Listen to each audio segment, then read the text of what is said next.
പ്രിയമുള്ളവരെ, വചനജ്വാല 1695 ദിനത്തിലേക്ക് പ്രവേശിക്കുന്ന ഇന്ന് ഏപ്രിൽ 22 ബുധനാഴ്ച എല്ലാവർക്കും ഏറ്റവും സുന്ദരമായ ഒരു സുപ്രഭാതം ആശംസിക്കുന്നു. ഇന്ന് ഞങ്ങളുടെ 36ാം വിവാഹ വാർഷികം ആഘോഷിക്കുന്ന പൊൻ സുദിനം കൂടെയാണ് ഇന്ന്.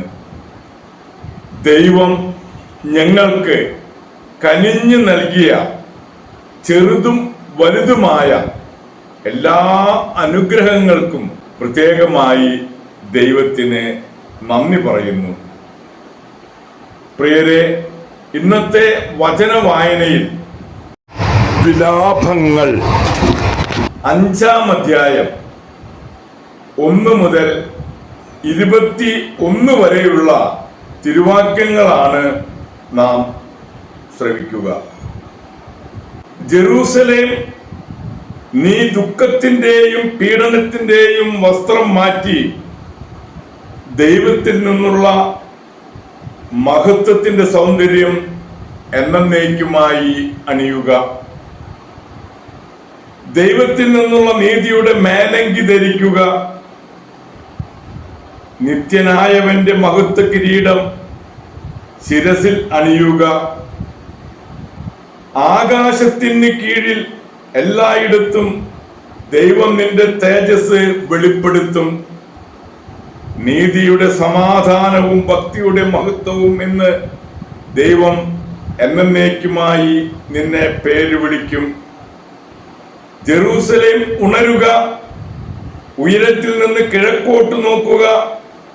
പരിശുദ്ധനായവന്റെ കൽപ്പനയനുസരിച്ച് കിഴക്ക് നിന്നും പടിഞ്ഞാറ് നിന്നും ശേഖരിക്കപ്പെട്ട നിന്റെ മക്കളെ കാണുക. ദൈവം നിന്നെ സ്മരിച്ചതിൽ അവർ ആനന്ദിക്കുന്നു. ശത്രുക്കൾ അവരെ നിന്നിൽ നിന്ന് വേർപെടുത്തി നടത്തിക്കൊണ്ടുപോയി. എന്നാൽ ദൈവം അവരെ സിംഹാസനത്തിൽ എന്ന പോലെ മഹത്വത്തിൽ സംവഹിച്ച് നിന്നിലേക്ക് മടക്കിക്കൊണ്ടുവരും. ഉന്നത ഗിരികളും ശ്വാസത ശൈലങ്ങളും ഇടിച്ചു നിരത്താനും താഴ്വരകൾ നികത്തി നിരപ്പുള്ളതാക്കാനും ദൈവം കൽപ്പിച്ചിരിക്കുന്നു. അങ്ങനെ ഇസ്രായേൽ ദൈവത്തിന്റെ മഹത്വത്തിൽ സുരക്ഷിതരായി നടക്കും. ദൈവത്തിന്റെ കൽപ്പനയനുസരിച്ച് വനങ്ങളും സുഗന്ധവൃക്ഷങ്ങളും ഇസ്രായേലിന് തണലേകി.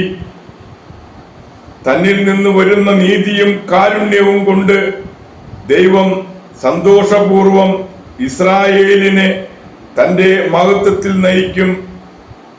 അവിടുത്തെ കാരുണ്യവും നീതിയും അവർക്ക് അകമ്പടി സേവിക്കും. കർത്താവേ, ഞങ്ങൾക്ക് സംഭവിച്ചതെന്തെന്ന് ഓർക്കണമേ. ഞങ്ങൾക്ക് നേരിട്ട അപമാനം അവിടുന്ന് കാണണമേ. ഞങ്ങളുടെ അവകാശം അന്യർക്ക്, ഞങ്ങളുടെ വീടുകൾ വിദേശികൾക്ക് നൽകപ്പെട്ടു. ഞങ്ങൾ അനാഥരും അഗതികളുമായി. ഞങ്ങളുടെ അമ്മമാർ വിധവകളെ പോലെയായി. കുടിനീരും വിറകും ഞങ്ങൾക്ക് വിലയ്ക്ക് വാങ്ങേണ്ടി വരുന്നു. കഴുത്തിൽ നുകവുമായി ഞങ്ങൾക്ക് കഠിനാധ്വാനം ചെയ്യേണ്ടി വരുന്നു. ഞങ്ങൾ ക്ഷീണിച്ചു തളർന്നു. ഞങ്ങൾക്ക് വിശ്രമമില്ല. ആവശ്യത്തിന് ആഹാരം ലഭിക്കാൻ ഞങ്ങൾക്ക് ഈജിപ്തിന്റെയും അസീറിയയുടെയും നേരെ കൈനീട്ടേണ്ടി വന്നു. ഞങ്ങളുടെ പിതാക്കന്മാർ പാപം ചെയ്തു അവർ മരിക്കുകയും ചെയ്തു. ഞങ്ങൾ അവരുടെ അകൃത്യങ്ങൾ വഹിക്കുന്നു. അടിമകൾ ഞങ്ങളെ ഭരിക്കുന്നു. അവരുടെ കയ്യിൽ നിന്ന് മോചിപ്പിക്കാൻ ആരുമില്ല. മരുഭൂമിയിലെ വാൾ നിമിത്തം പ്രാണൻ പണയം വെച്ചാണ് ഞങ്ങൾ അപ്പം നേടുന്നത്. ക്ഷാമത്തിന്റെ പൊള്ളുന്ന ചൂടുകൊണ്ട് ഞങ്ങളുടെ തൊലി ചൂള പോലെ തപിക്കുന്നു. സിയോനിൽ സ്ത്രീകളും യൂദാ നഗരങ്ങളിൽ കന്യകമാരും അപമാനിതരായി. പ്രഭുക്കന്മാരെ അവർ തൂക്കിക്കൊന്നു. ശ്രേഷ്ഠന്മാരോട് ഒട്ടും ബഹുമാനം കാണിച്ചില്ല. യുവാക്കന്മാർ തിരികല്ലിൽ പൊടിക്കാൻ നിർബന്ധിതരായി. ബാലന്മാർ വിറക് ചുമടിന്റെ ഭാരം കൊണ്ട് തളർന്നു വീഴുന്നു. വൃദ്ധന്മാർ നഗര കവാടങ്ങൾ ഉപേക്ഷിച്ചു. യുവാക്കന്മാർ സംഗീതം ആലപിക്കുന്നില്ല. ഞങ്ങളുടെ ഹൃദയത്തിന്റെ സന്തോഷം അവസാനിച്ചു. ഞങ്ങളുടെ നൃത്തം വിലാപമായി മാറി. ഞങ്ങളുടെ ശിരസിൽ നിന്ന് കിരീടം വീണുപോയി. ഞങ്ങൾക്ക് ദുരിതം, ഞങ്ങൾ പാപം ചെയ്തു. ഞങ്ങളുടെ ഹൃദയം വിങ്ങുന്നു, ഞങ്ങളുടെ കണ്ണുകൾ മങ്ങി. എന്തെന്നാൽ സിയോൻ മല ശൂന്യമായി കിടക്കുന്നു, അവിടെ കുറുനരികൾ പതുങ്ങി നടക്കുന്നു. എന്നാൽ കർത്താവേ, അങ്ങ് എന്നേക്കും വാഴുന്നു. അങ്ങയുടെ സിംഹാസനം തലമുറകളോളം നിലനിൽക്കുന്നു. എന്തുകൊണ്ടാണ് അവിടുന്ന് എന്നേക്കുമായി മറന്നു കളഞ്ഞത്? എന്തുകൊണ്ടാണ് ഇത്രയേറെ നാൾ ഞങ്ങളെ പരിത്യജിച്ചത്? കർത്താവേ, ഞങ്ങൾ മടങ്ങി വരേണ്ടതിന് ഞങ്ങളെ അങ്ങയിലേക്ക് തിരിക്കണമേ. ഞങ്ങളുടെ ദിനങ്ങളെ പണ്ടത്തേതുപോലെ ആക്കണമേ. എന്തെന്നാൽ അവിടുന്ന് ഞങ്ങളെ നിശേഷം ഉപേക്ഷിച്ചു. അവിടുന്ന് ഞങ്ങളോട് അത്യധികം കോപിച്ചിരിക്കുന്നു. പ്രിയമുള്ളവരെ, ഇന്ന് വിലാപം അവസാനിക്കുകയാണ്. നാളെ മുതൽ ബാറൂക്ക് ആരംഭിക്കുന്നതാണ്.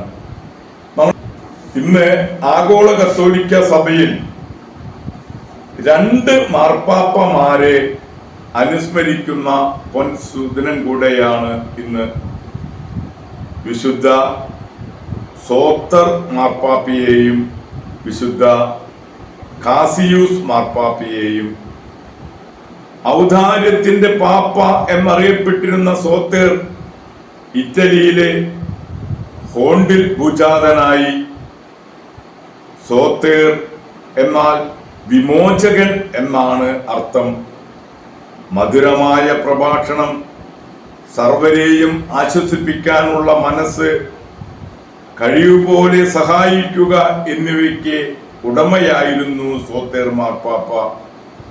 4 കൊല്ലത്തെ തിരുസഭാ ഭരണത്തിന് ശേഷം രക്തസാക്ഷിത്വം വരിച്ചു എന്നാണ് പറയപ്പെടുന്നത്. പ്രിയമുള്ളവരെ, സലോണയിൽ ജനിച്ച കാസിയൂസ് ഡയോക്ലീഷ്യൻ ചക്രവർത്തിയുടെ ഒരു ചാർച്ചക്കാരനായിരുന്നു. വിശുദ്ധ എവുക്വിറ്റീസ് പാപ്പായുടെ പിൻഗാമിയായി മാർപ്പാപ്പ സ്ഥാനത്തേക്ക് ആരോഹണം ചെയ്ത കാസിയൂസ് മാർപ്പാപ്പ 2 കൊല്ലമാണ് സമാധാനം അനുഭവിച്ചത്. വിശുദ്ധ സെബസ്ത്യാനോസ് തുടങ്ങിയ രക്തസാക്ഷികൾക്ക് പ്രോത്സാഹനം നൽകിയത് കാസിയൂസ് മാർപ്പാപ്പയായിരുന്നു. 12 കൊല്ലത്തെ ഭരണത്തിന് ശേഷം കാസിയൂസ് മാർപ്പാപ്പ ദിവംഗതനായി. അദ്ദേഹം അനുഭവിച്ച സഹനങ്ങൾ പരിഗണിച്ച് ഒരു രക്തസാക്ഷിയായിട്ടാണ് ഇദ്ദേഹവും അറിയപ്പെടുക. പ്രിയമുള്ളവരെ, രക്തസാക്ഷികളായ വിശുദ്ധ സോത്തേർ മാർപ്പാപ്പയുടെയും വിശുദ്ധ കാസിയൂസ് മാർപ്പാപ്പയുടെയും മാധ്യസ്ഥം യാചിച്ച് നമ്മൾ ഇന്നത്തെ ഈ നല്ല ദിവസത്തിലേക്ക് നമുക്ക് പ്രവേശിക്കാം. എല്ലാവർക്കും നല്ല ഒരു ബുധനാഴ്ച ദിവസം ആശംസിക്കുന്നു. ഒരിക്കൽ കൂടി ഞങ്ങളുടെ 36ാം വിവാഹ വാർഷികത്തിൻ്റെ മംഗളങ്ങൾ എല്ലാവർക്കും ഒരിക്കൽ കൂടി ആശംസിക്കുന്നു. ദൈവം നിങ്ങളെ ഓരോരുത്തരെയും സമൃദ്ധമായി അനുഗ്രഹിക്കട്ടെ.